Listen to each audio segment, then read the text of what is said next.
Bonjour et bienvenue dans La Neuro c'est Dingo. Je suis Nat et dans cet épisode je vais te parler de cette fâcheuse tendance naturelle du cerveau à ne toujours retenir que le négatif. Tu l'as sûrement déjà ressenti, tu peux recevoir 10 compliments, mais il te suffira d'une seule remarque désagréable pour qu'elle te reste en tête. Ou passer une belle journée mais ne retenir que le seul petit accrochage de la journée. Et ce n'est pas le fruit du hasard ni un bug, mais bien une fonction biologique, un vieux réflexe de survie encore très actif dans ton cerveau. Dans cet épisode, je vais t'expliquer comment ce qu'on appelle le référentiel négatif se construit dans ton mental, comment il influence ta perception de toi-même et de ta vie, et surtout comment tu peux commencer à le rééquilibrer sans pour autant sombrer dans une positivité forcée. D'abord, il faut bien comprendre que le rôle du cerveau humain est d'assurer la survie, et que pour mieux assumer cette mission, il est programmé pour donner plus de poids au danger qu'au plaisir.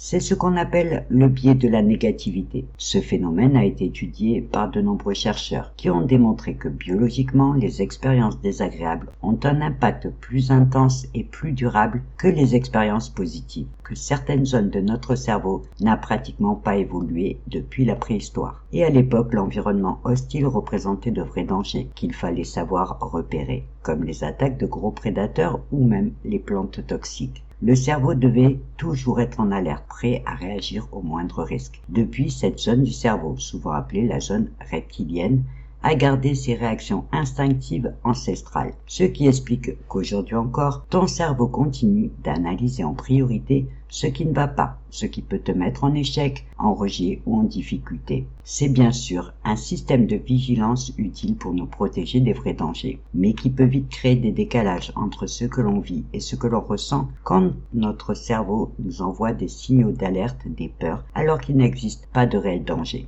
Par exemple, quand il t'envoie la peur du regard ou du jugement de l'autre, parce qu'à l'époque préhistorique, nos ancêtres ne pouvaient pas se permettre de se faire rejeter par leur tribu, parce qu'ils risquaient vraiment la mort. Alors qu'aujourd'hui, les enjeux ne sont plus du tout les mêmes. Du coup, pour assurer sa mission, ton cerveau se construit un référentiel de tes expériences négatives passées au fil du temps, tout simplement pour t'éviter de revivre les mêmes dangers. À chaque expérience dangereuse, il crée un marqueur fort et une empreinte émotionnelle profonde. Et plus cette expérience est répétée, plus ce marqueur devient solide. En fait, l'amygdale, qui est le système d'alarme interne, qui est chargé de détecter le danger, s'active intensément, encode l'information en urgence et laisse une trace vive dans ta mémoire. Ce n'est pas juste un souvenir, mais plutôt une alerte prioritaire, une référence sur laquelle ton cerveau peut s'appuyer pour t'en protéger si ce même danger se représentait. Par exemple, si tu t'es fait mordre par un chien quand tu étais enfant, eh bien toute ta vie,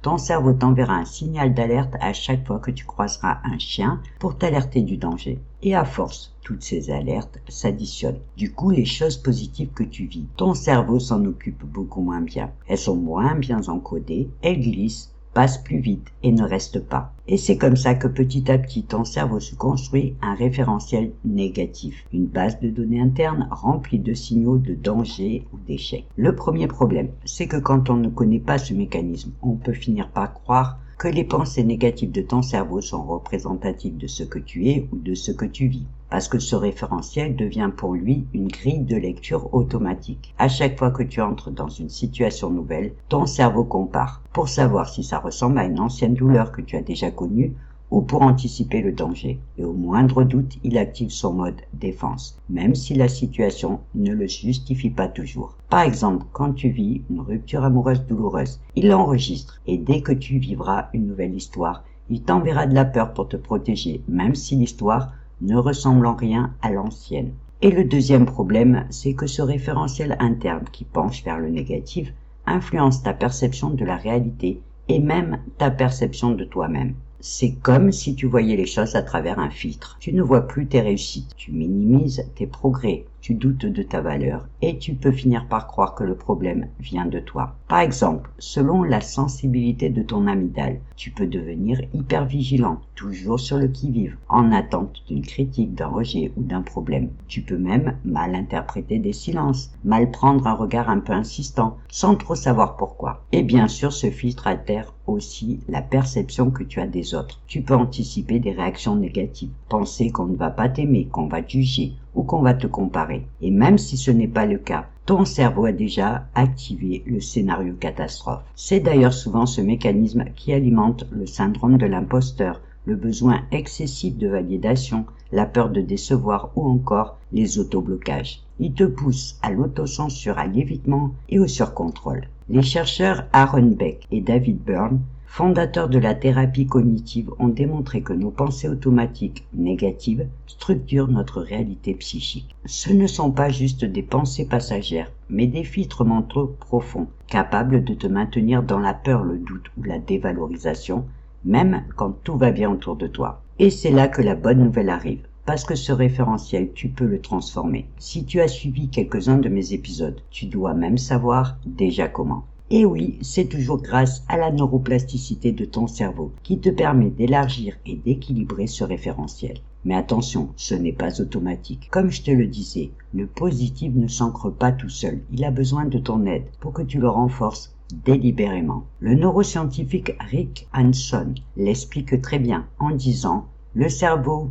est comme du velcro pour le négatif et du téflon pour le positif. C'est-à-dire que le négatif colle tout de suite, mais le positif, lui, il glisse. Sauf si tu le maintiens suffisamment longtemps dans ta conscience pour qu'il s'imprime. Et c'est prouvé, parce qu'on sait que l'activation de l'amygdale par les stimuli négatifs est environ 2 fois plus forte que pour les positifs. Quand tu comprends le rôle du cerveau, tu ne peux trouver que sa logique. Il retient ce qui lui est utile pour sa mission. Sauf que ça crée un gros déséquilibre de ta balance intérieure entre le négatif et le positif. Imagine une balance qui penche naturellement vers le négatif, parce que ton cerveau y place toujours plus de poids. Ce plateau se remplit sans effort. Il suffit d'un regard de travers, d'un oubli ou d'un commentaire désagréable. Pour recréer l'équilibre, il faut que tu charges manuellement l'autre plateau de positif, que jour après jour tu y déposes les petites choses qui te nourrissent, qui t'élèvent et celles qui te réparent. Maintenant, tu te demandes peut-être comment faire concrètement. En fait, ce n'est pas compliqué. Il faut juste prendre pleinement conscience des moments positifs que tu vis. Par exemple, prendre 10 secondes pour savourer pleinement un moment agréable. Pas juste l'apprécier sur le moment, mais vraiment l'intégrer, fermer les yeux si besoin, respirer et laisser l'émotion s'ancrer. C'est ce que le psychologue Hanson appelle le taking in the good. Absorber volontairement les expériences positives pour modifier sa structure neuronale. Et tu peux trouver plein de techniques différentes pour t'aider à travailler sur tes ancrages positifs. Par exemple,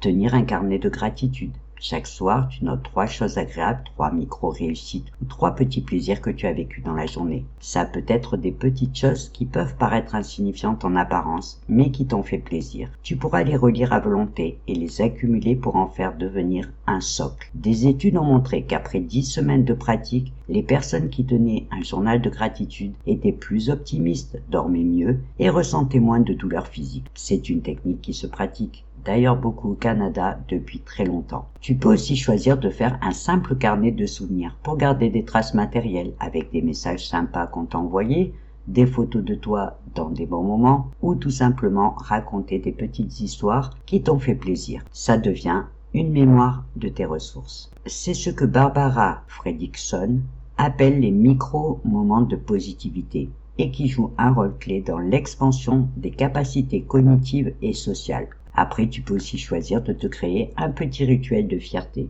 Une fois par semaine, tu nommes une chose dont tu es fier, tu l'écris et tu le fais à ta façon. N'oublie pas que ce genre de petits rituels répétitifs crée de nouvelles connexions neuronales qui vont réduire l'impact des circuits anxieux, comme l'ont montré des travaux en neurosciences affectives de Davidson. Pour faire simple, l'objectif, quoi que tu fasses, c'est de remplir le plateau de ta balance intérieure de positif, en sachant que cet équilibre va permettre de rendre ton cerveau reptilien et ton amygdale moins réactifs. Après, il se peut que tu aies du mal à commencer, parce que ton cerveau a ses habitudes de vigilance profondément ancrées. Mais tu peux avancer pas à pas, sans forcer, et bien sûr, sans chercher à t'inventer une joie artificielle, mais juste réapprendre à voir aussi tout ce qui va bien. Attention, il faut bien comprendre qu'il ne s'agit pas de nier les difficultés, mais juste de reconnaître que la réalité est faite des deux, du négatif et du positif. Tu dois réhabiliter ce que ton cerveau oublie. Tu n'éteins pas les voyants rouges, mais tu apprends à allumer aussi les voyants verts. Ce travail de rééquilibrage n'est pas seulement mental, il devient aussi neurobiologique, parce qu'il va transformer ton cerveau en modifiant ses réseaux de priorité,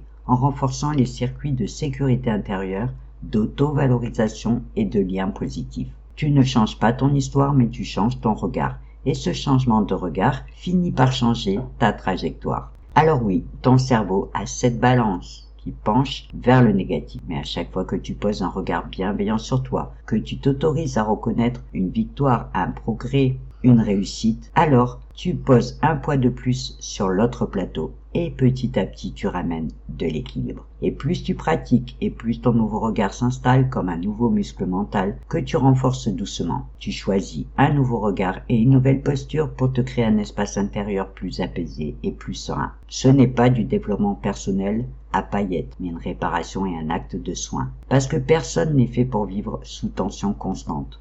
On a besoin de ressentir de la paix, de la fierté et de la joie simple, même si ce n'est pas toujours évident et même si ce n'est pas instantané. L'important c'est de savoir que c'est possible. Au final, ça devient un nouvel état d'esprit qui va entraîner une nouvelle façon de percevoir les choses, de penser, d'agir et de réagir plus consciente et plus alignée avec tes envies et tes besoins. Alors oui, ton cerveau a cette préférence pour le négatif, par réflexe ancestral, inscrit dans son code biologique. C'est une mémoire de survie qui reste essentielle pour te protéger. Mais le danger n'est plus aussi permanent. Tu n'es plus ce chasseur-cueilleur traqué par un prédateur, mais tu es un être en mouvement, capable de conscience et capable de choix. Tu peux avancer par étapes, par prise de conscience, en respectant tes résistances. L'essentiel étant de comprendre que chaque pas compte. Chaque moment positif que tu décides d'amplifier, chaque petite victoire que tu reconnais, c'est une brique de plus pour ton équilibre intérieur. Dans le prochain épisode, je te parlerai des émotions. Tu sais, ces vagues parfois discrètes, parfois dévastatrices, qui nous prennent au dépourvu et qu'on essaye souvent de contrôler sans succès. On verra ensemble comment elles naissent dans ton cerveau, comment elles s'amplifient ou se bloquent et surtout, comment tu peux apprendre à mieux les gérer sans les fuir pour faire la paix avec ce que tu ressens. Alors, je te donne rendez-vous dimanche prochain pour le 16e épisode de La Neuro c'est Dingo. D'ici là, prends soin de toi et de ton mental. Merci d'avoir écouté cet épisode et belle journée à toi. Et n'oublie pas, je suis Nat, celle qui défend l'idée que ton mental peut devenir un véritable levier de transformation.